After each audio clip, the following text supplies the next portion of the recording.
It was 2 years ago. I was called in to do the night shift, 10 p.m. to 4 a.m. at 7-Eleven, since somebody called out.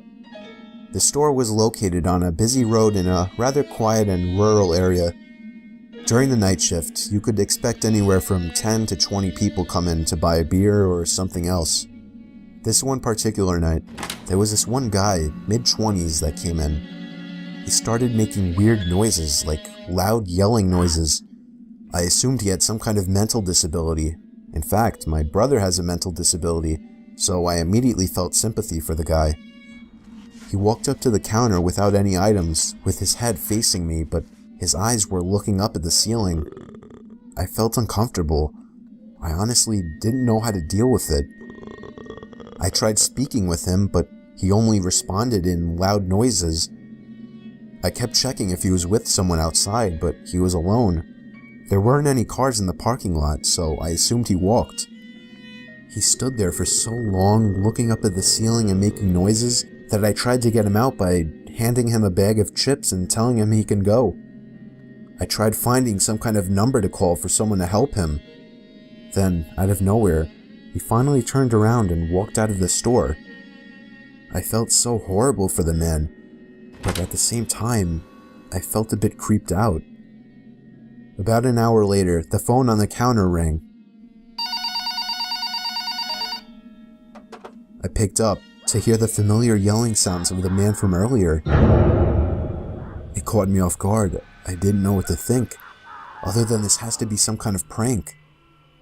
I hung up on them and was now becoming paranoid of my surroundings, constantly checking the outside through the windows. Come 4 o'clock, the person working after me came in, finally allowing for me to go home. It wasn't my problem anymore. I got home and threw all my stuff on the table, ready to get to sleep. But my phone rang within a minute after entering the door. I felt a chill run down my spine. Why would someone be calling at 4 a.m.? I could only imagine it was bad news. I braced myself and picked up the phone to hear the man again.